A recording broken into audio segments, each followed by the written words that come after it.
Por aqui estamos na metade da temporada de The Mandalorian. E aí, o que você espera? Um episódio grande, com várias revelações, com várias novidades e tudo mais? Não. A série te apresenta um episódio muito curto, com uma história que parece muito convencional e que não avança para o universo, mas que tem muito significado. Vamos falar sobre o quarto episódio da terceira temporada de The Mandalorian agora, aqui no Dimensão Zero, e eu quero te fazer um pedido. Eu tô aqui tentando sempre trazer as novidades pra você, sempre trazer os principais reviews pra você de Mandalorian. Estão saindo também dos filmes, tem de Shazam, essa semana terá também de John Wick.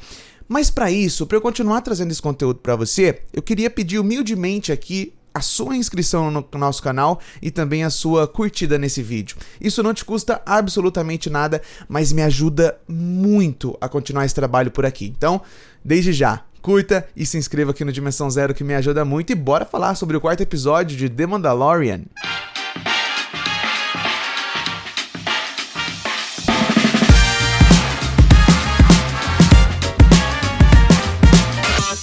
Bem, como eu disse, depois de acompanhar um pouquinho de uma história paralela, né, como nós vimos no episódio anterior de The Mandalorian, agora voltamos para o núcleo de Din Djarin, de Grogu, de Bo-Katan, que se tornou muito importante nessa temporada, muito mais do que na temporada anterior. Nessa temporada, Bo-Katan é muito presente e muito importante, falaremos sobre isso ao longo do episódio. Esse episódio, basicamente, eu me assustei quando eu vi o tempo, ele tem meia hora só, ele é um episódio mais curtinho, mas que quer nos apresentar muita coisa nas suas entrelinhas. Se nós olhamos na primeira camada, se nós olhamos por cima, é só uma aventura isolada do universo Star Wars, como o Mandalorian já nos apresentou algumas vezes. Só que aqui, na verdade, o que nos importa não é a evolução do universo, e sim dos seus personagens, e isso é muito interessante. Nesse episódio nós voltamos à ilha onde o grupo tradicional do Din Djarin, da Bo-Katan agora, está presente.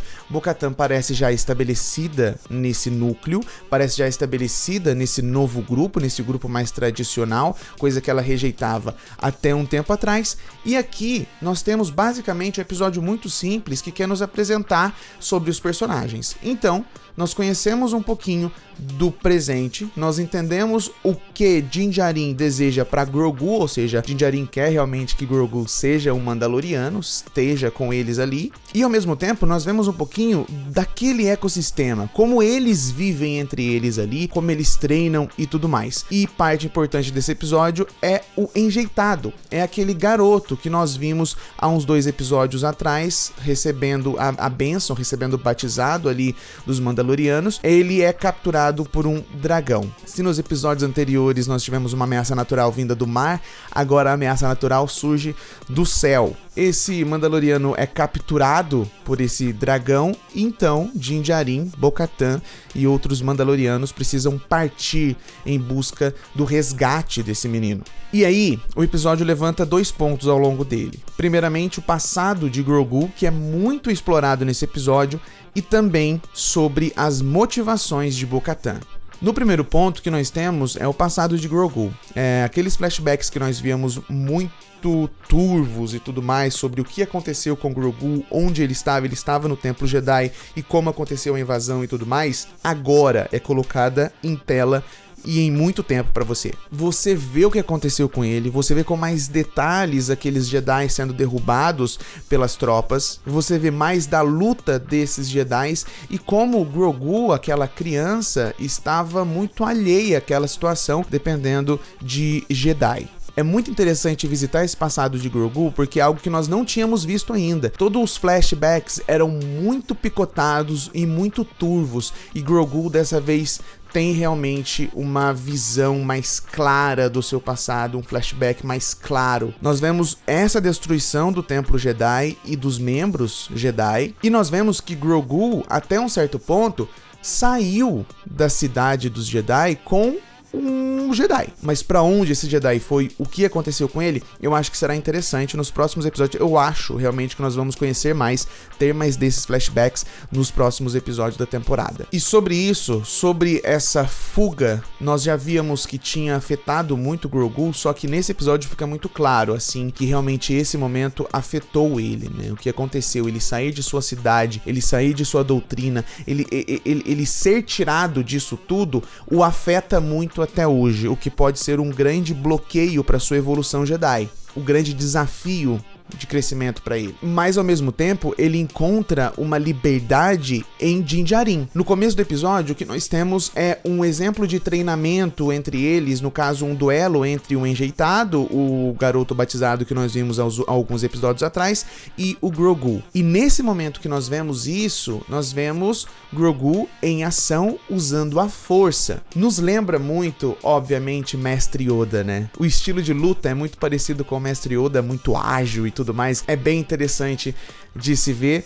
e ao mesmo tempo dá pra reparar que o próprio Grogu vê essa liberdade, começa a entrar em ação após a autorização de Din Djarin. Então, ao mesmo tempo que o passado de Grogu é um agravante para ele não evoluir, o amor de Din Djarin e a segurança que este Mandaloriano passa para Grogu é muito importante para ele. O segundo ponto desse episódio muito importante é toda a captura do menino e como isso tudo é resolvido. Como eu disse, o começo do episódio é esse batizado que nós vimos alguns episódios atrás ser capturado, e Bo-Katan lidera um grupo de Mandalorianos para resgatar o garoto. E ali nós vemos a liderança de Bo-Katan, e isso eu acredito que seja uma confirmação para ela também de todo o poder que ela tem, toda a liderança que ela pode ter no futuro, né? Vale lembrar que Bo-Katan foi a única que viu o mitossauro, símbolo da redenção e símbolo da conquista mandaloriana. E ela viu esse mitossauro enquanto resgatava Din Djarin das águas vivas em Mandalor. Ou seja, o que aquele episódio que nós vimos dá a entender é que Bo-Katan é escolhida para liderar e conquistar uma nova Mandalor. E aqui nós temos a confirmação de que é esse o sentimento dela. Ela decidiu se juntar a esse grupo tradicionalista do Din Djarin, obviamente, para conseguir de alguma forma mais fácil ter toda essa história dela como uma conquistadora de Mandalor, com alguns aliados desde já. Bo-Katan, ela tem o pulso para comandar um grupo.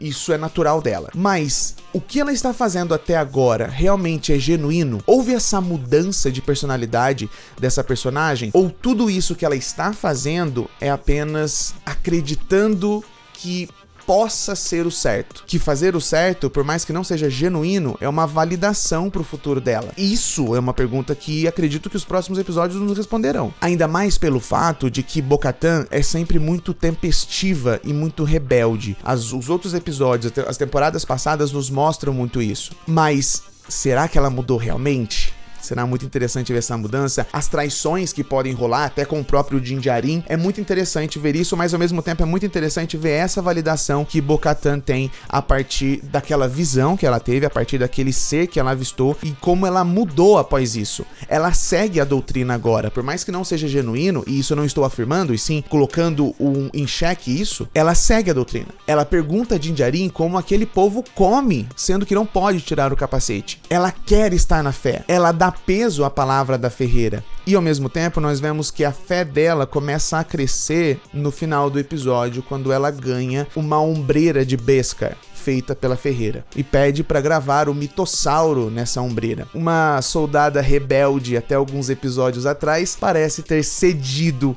a fé e a tradição mandaloriana, né? Ah, isso pode nos dar reviravoltas sensacionais, senhoras e senhores. Muitas reviravoltas mesmo nos próximos episódios, viu? Acredito que são esses os dois pontos principais desse episódio de Mandaloriano, e as perguntas que ficam pro próximo são aquelas muito simples. Será que Bo-Katan realmente está disposta a seguir a tradição mandaloriana? Sobre o que ela passará daqui pra frente para conquistar Mandalor? Porque acredito eu que esse seja o grande objetivo dela. dela, conquistar Mandalore novamente, liderar esse grupo. E o que nós devemos ficar atentos é ao temperamento de Bo-Katan.